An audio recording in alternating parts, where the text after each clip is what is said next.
What's up, yo? This is just a small video on the Dagannoth Kings Echo variant. It seems to be a lot easier with ranged, but after watching some other videos on how strong, Guthans is if you have Mauritania, I have found a way that works for me. I'll put a timestamp to where the kills start. Otherwise, Dagannoth Kings Echo variant is a little bit different. The Dagannoths will have a overhead prayer. 2 of them out of the 3 will have overhead prayer, which is praying against range, mage, and melee, so all 3 attack styles. However, you can hit through it. At specific health points, the game will swap prayers for the Dagannoths and also will rain down a little bit of poison in random locations and also underneath where you're standing. It makes it hard for the melee to, find places to stand. It's not that bad, especially with the Guthans. It mitigates a lot of the damage from the poison. The cycle for prayers is always the same. It's always on a 5-tick cycle. So it's always mage first, and then range, and then melee.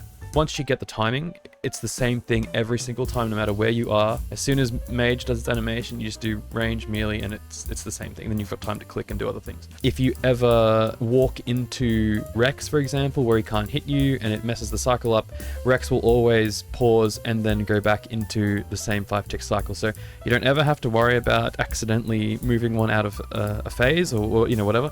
It will always be mage, and as soon as you see the mage animation go off, you switch to range, and then you switch to melee, and then back to mage. So you're prepared for the next. In order to receive drops from Rex and Prime, to make sure that you get all 3 dropping items, you have to do some damage to them. So most of the time attacking Supreme, but at least one rotation going through attacking Dagannoth Rex and Dagannoth Prime as the overhead prayers swap from Dagannoth to Dagannoth. Once you go through doing damage to each, I believe you don't have to attack him anymore. I haven't done extensive testing. Definitely just focus on Supreme. You'll do the most damage. You can hit through the prayer. It's not a big deal. Once you get to the enraged phase, or I suppose maybe phase 2, that's where all of the protection prayers disappear from the Dagannoths. But the thing is, I think every 5-tick cycle or a bit quicker, the poison will fall from the sky and be underneath you and also in random places, and this is where it gets a bit tricky. And this is where I tend to switch to the Guthans. Now, try your best to stay out of the poison. Definitely, if you have good enough gear, you won't even need to prayer flick. You can just sit on your Guthans, use mage, and then try and move around to get out of the poison and also attack Supreme. Attack Supreme because you're going to be wanting to heal, and when you eventually have to tank the poison, unless you want to be there for a long time, this is where I found that it's harder to just sit on protect from mage. You want to make sure that you're not really taking damage from any other source other than that poison floor, and the Guthans will heal quite nicely off of it as long as you're lucky enough to keep hitting. It doesn't happen often that you die to the poison. Get pretty unlucky sometimes, but otherwise, as long as your protection prayers are good and you're flicking between the different ones at the correct time, you won't take any damage from them, and you should be able to just heal through.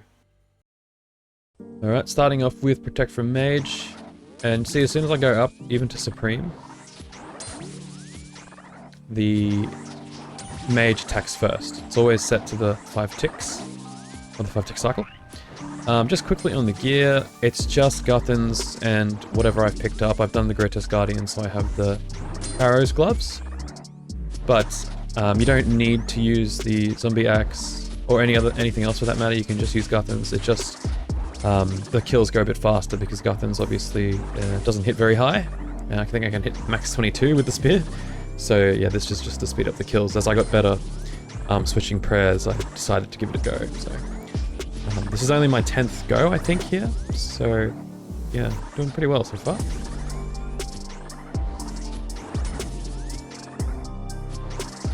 And you can see it's always the same. Every time I see Mage Fire or animation start, switch to range, switch to melee. The timing's always the same.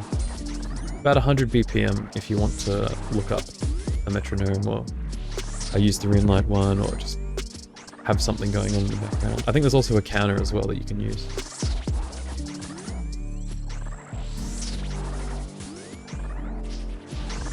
Also, I'm going through, like I said before, hitting the, what's it called? The Prime at the moment.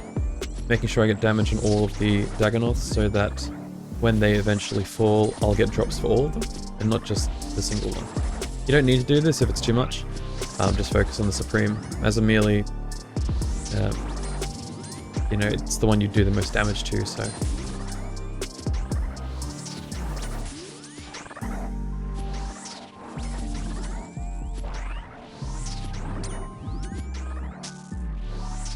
Making sure to dodge out of the way of the poison pools.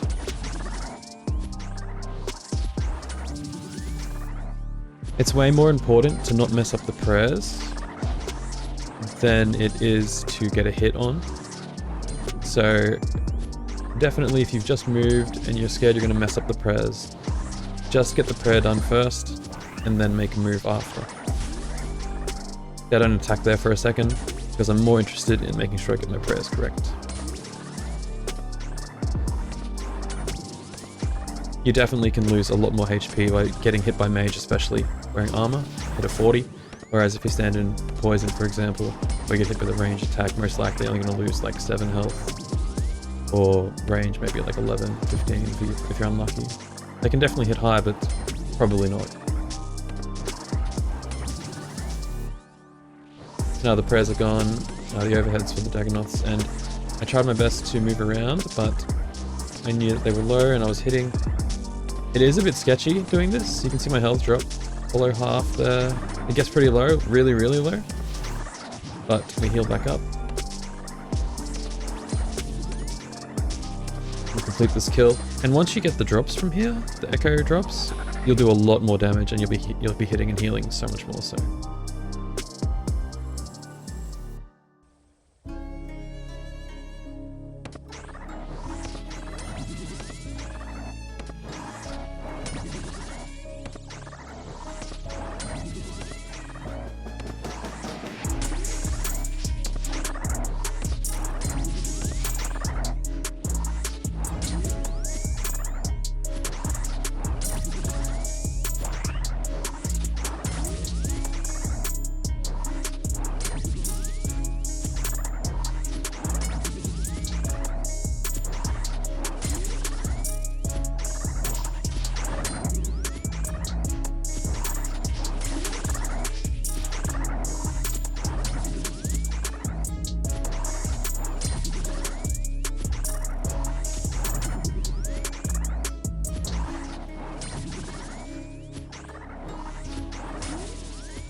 There we go. That was the little guide that I've decided to do. It went a bit long. Sorry about that.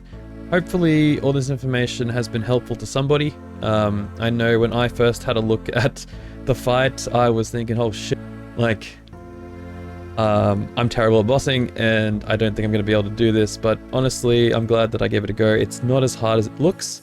The thought of prayer switching is always terrifying when you first do it, but this was my first go switching prayers and I've gotten about 10 KC so far, and it's just gotten easier and easier. So, you know, definitely give it a go, even if it looks terrifying, and you might surprise yourself. It's a really good boss, really fun to do, and a bit challenging for melee, so definitely worth doing. Hope to catch you in the next one.